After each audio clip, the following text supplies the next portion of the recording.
Alright, hello guys, what is going on? I am NumbNexus, bringing you here another ban within the Smogon community. I was out of town, I literally just got back.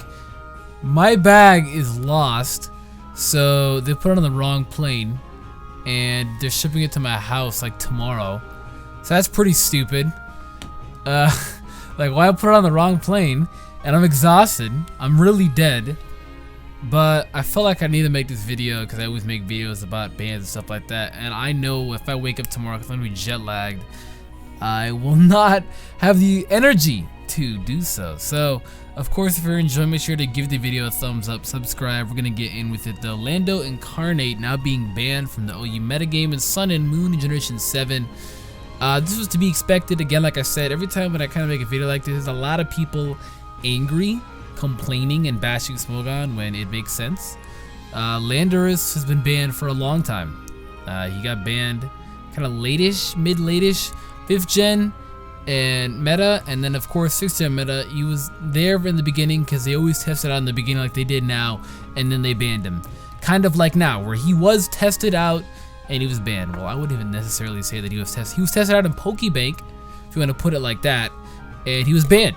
He was deemed too powerful, and he is too powerful. And a lot of people's arguments over Celestial hard walls that he can't do shit to it.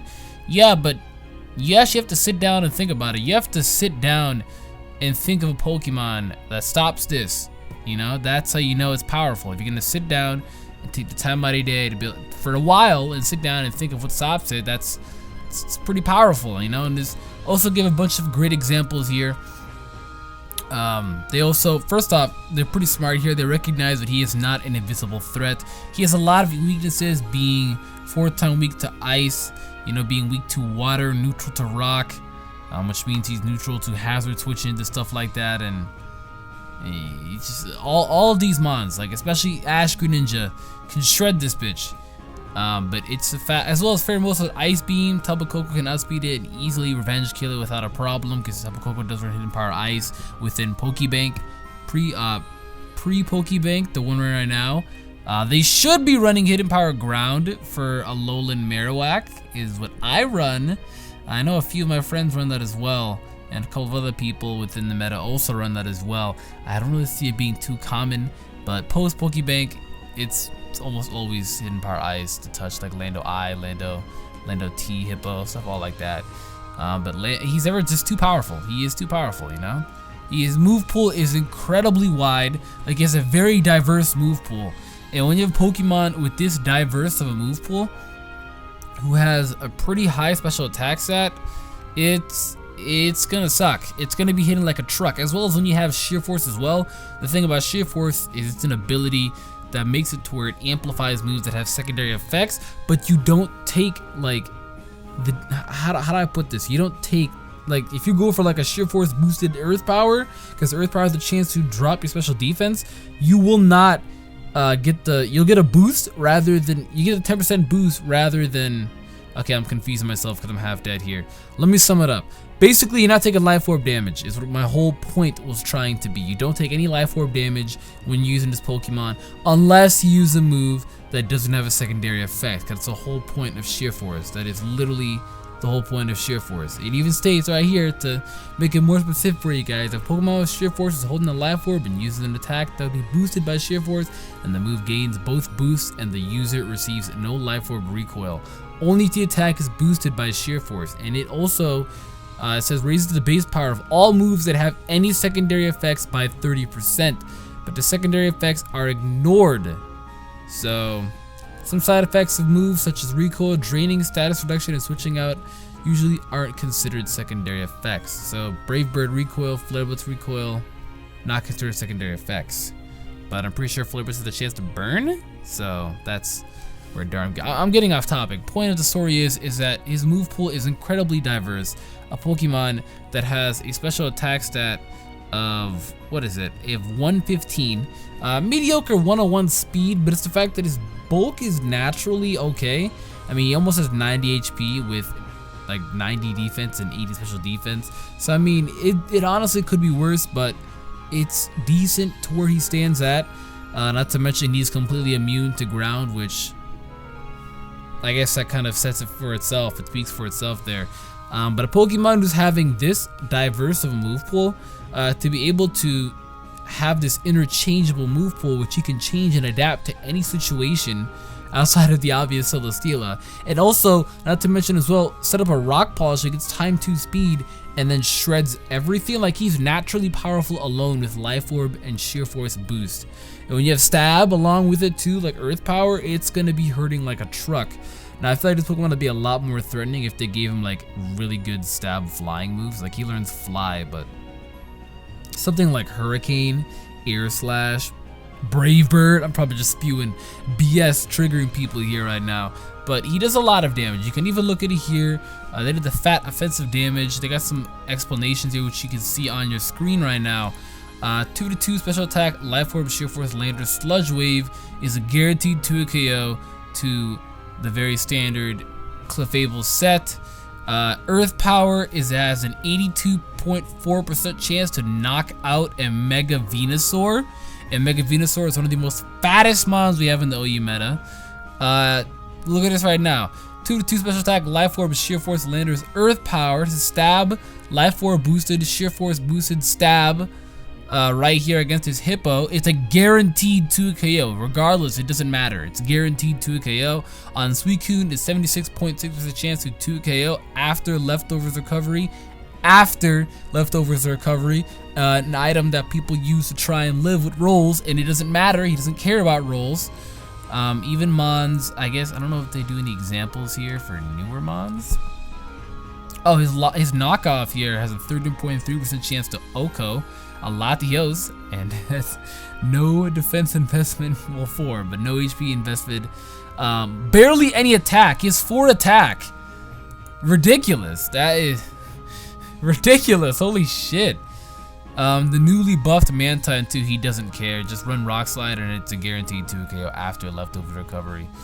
And this has a 91.8% chance of 2 KO with Focus Blast from Landorus against Chanty, and this is the Eviolite knocked off, but you know, you would just run a Violite, kind of do that.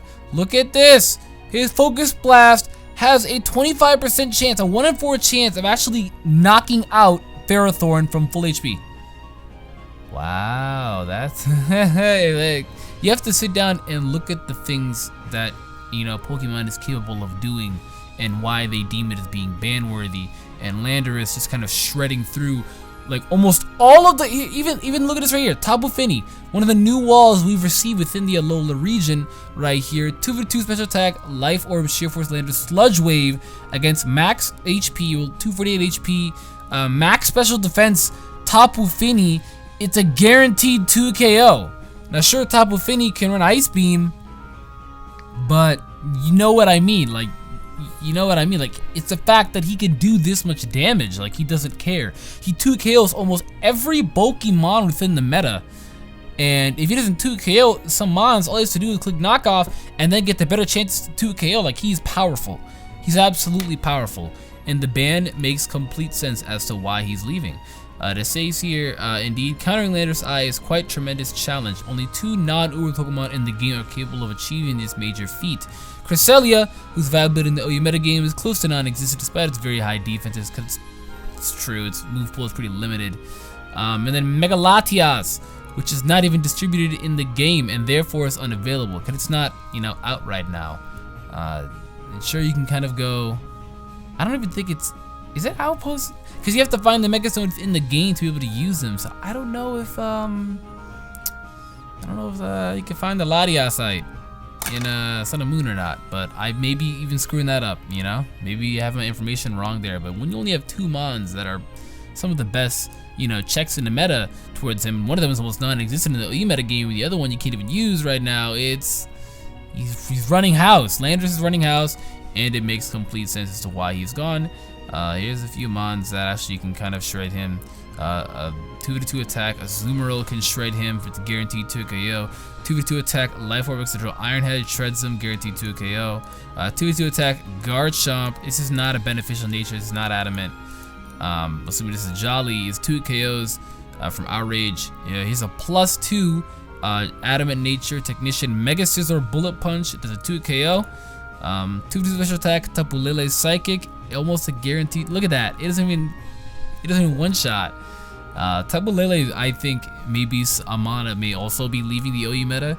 It's been a lot of discussion. When I first heard that, I was like, it's crazy, no way. But then it really makes sense. Once Aegislash is gone, Tapu Lele, all it has to do is click Psychic and hardly anything switches in. I know people are gonna be like, oh, Soul Steela and etc. and Steel types and Mega Sizzle or Mega Metagross. Yeah, but you know what I mean. Tapu Fini Surf, 37.5% chance of 2 KO. Pretty low chances. Oh, that's the Oko. Never mind. Okay, that's not too bad. Still pretty low chances. I mean, you're gonna have to play with your odds here, and if you have really good luck, well then good luck to you. And then 68 special attack. This isn't even a beneficial nature. I'm assuming this is a defensive nature, or maybe Jolly, because this is not Modest, or would have had the plus after it. 68 special attack, Zapdos Hidden Power Ice is a guaranteed. Damn. So essentially, these are the monsters you can shred it.